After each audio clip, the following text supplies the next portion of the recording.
Okay, so in this video, I'm going to show you how to create a product and also explain a few key differences between products and auctions, as well as new/refurbished. So to create a product, you're going to need to go to this page that I'm on, and the easiest way to get to that is from the List an Item button, which can be found in the top right menu here. There are multiple other places to get to this page, but that's probably the easiest and most accessible way across of the site. So here I've got create a product.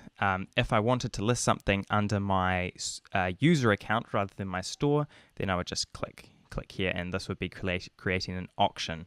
However, you just got to be aware that user accounts are limited to 15 auctions at any one time, and you can only create auctions as a user. You can't create products. So for this video, I'm going to create a product under my store. Now, because when I set up my store, I clicked the I sell used items checkbox. This gives me this condition option here. If I did not click that box, I would not have this condition option. Okay, so we just need to be aware that every time you list a product, you need to select whether this is a brand new item or whether it is a as new refurbished item, so a used item that is in good condition. Now you're going to need to make sure that you list the right one every time you do this. However, you can change the status later.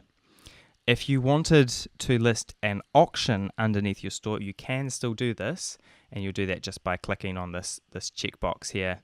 However, you just got to be aware that if you are listing an auction, whether it's under your user account or your store account, you will not be able to accept credit cards as a payment option, and your payment options will be limited to cash and bank deposits only. Okay, so I'm going to select, this is a brand new item, and I'm listing under my example store. For this video, I'm just going to sell a AllGoods t-shirt. So I enter my title. I can use the category search here to quickly search for the category that I'm after. So I'm going to search for t-shirt.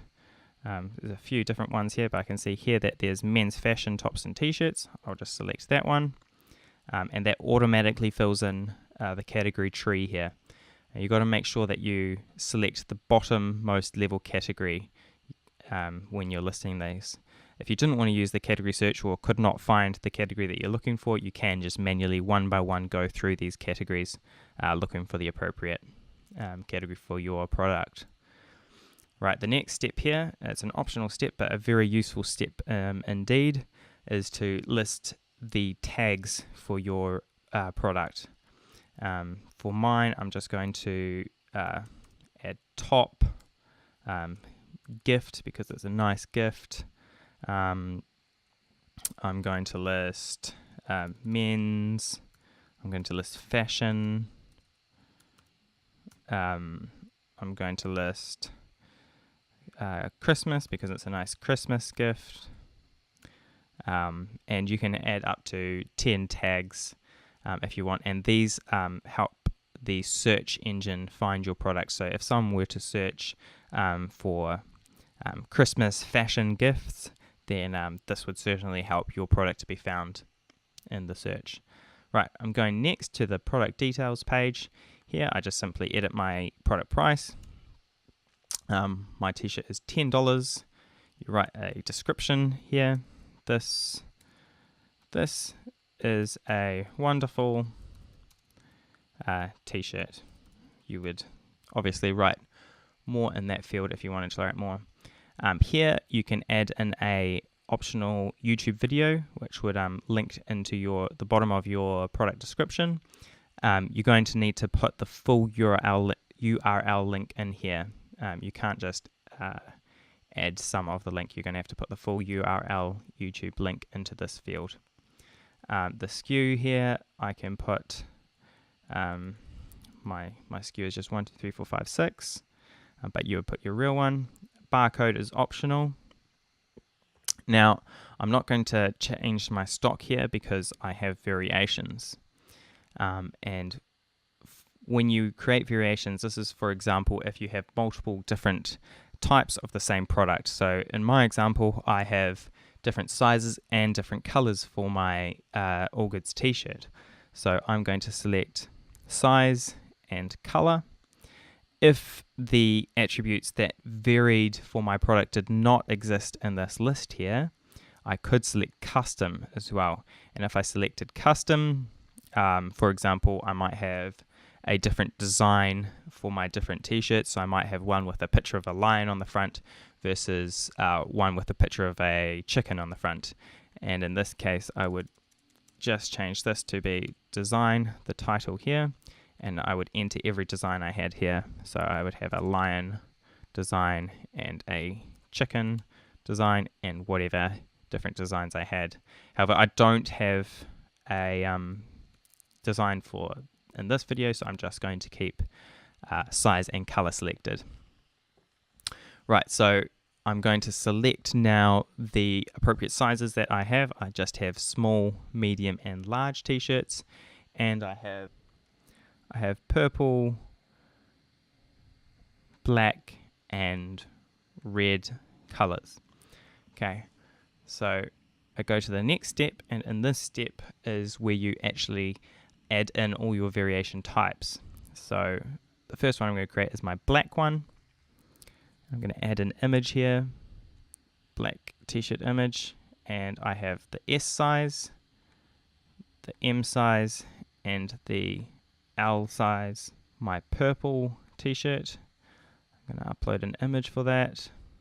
This is my purple one. And again, I have small, medium, and large sizes. My final variation is the red one,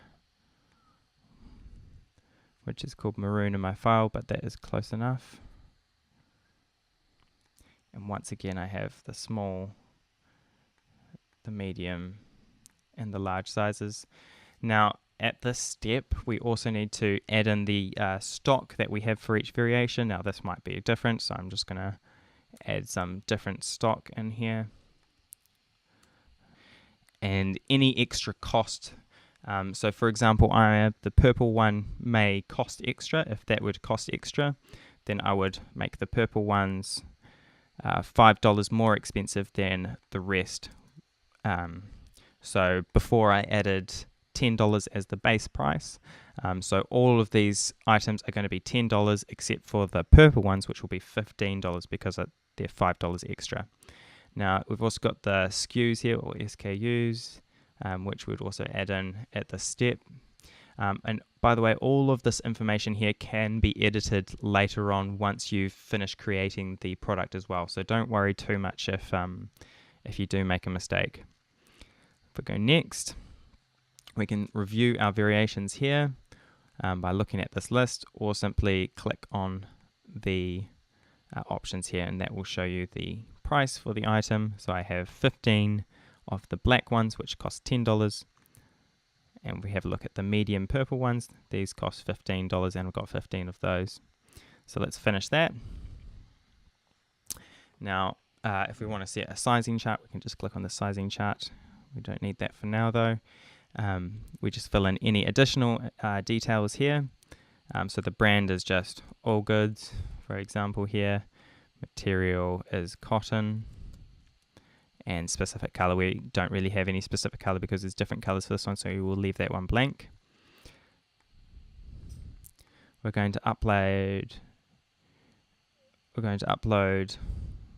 a main image. I'm just going to use the black variation for my main image. If I wanted, I could upload more here. And then onto the shipping section. So for the shipping section, you can either for a product have buy can pickup or no pickups. If I was listing an auction, I would also have buy a must pickup. However, products, that's not an option. So I'm just going to click buy can pickup, and they can pick up from my address here, which is my store address. If I want to change the address, then I would first add one here, by typing in 123 and putting in your address field here, clicking save, and then that will change there, and I can alternate between my two addresses through this menu here, through my already saved addresses. Now, buyers will only be able to see the city and suburb of the pickup location. They will not see your full address until they actually select buy can pick up when they're buying the item and complete the purchase, and then they'll be sent this address. Otherwise, they won't see your full address. They'll just see, in this case, Papakura. Right, so the next section here is shipping. Now we're going to want to add in some shipping details here.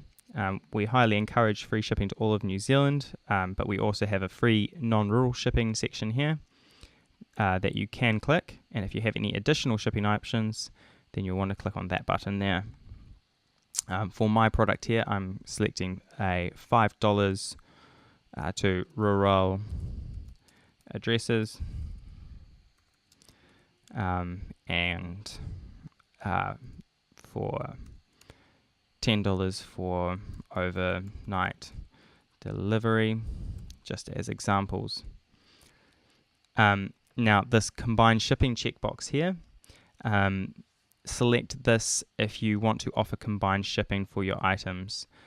So for example, if someone were to click to add this current item that I'm creating to their cart, and also add another item from my store into their cart that also had combined shipping, then the buyer would only pay for shipping once at the highest shipping rate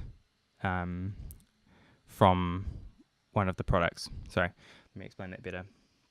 The buyer will only pay for shipping once at the highest shipping rate. Okay, the next section down here is just the product dimensions, and these can be helpful for when you are wanting to calculate courier costs when you're using a shipping integration with AllGoods. I won't add these in for my product at the moment.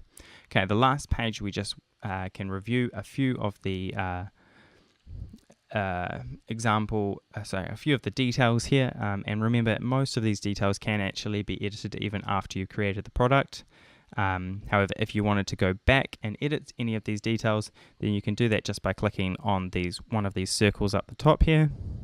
So if I wanted to change my description or add to my description,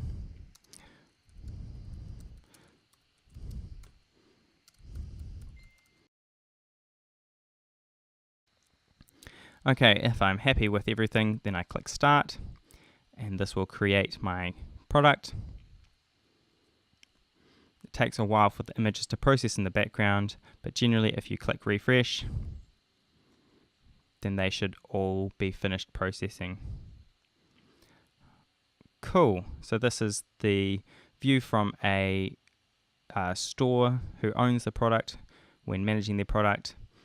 You can see I've got my variations here, and the image on the side there will change depending on what I'm clicking. You can see that the purple one costs $15 while the other ones cost $10. If I want to view as my customers would view, then I click on the View as Public button there, and this will display the page just as a customer would see it. And switching back just by clicking that button.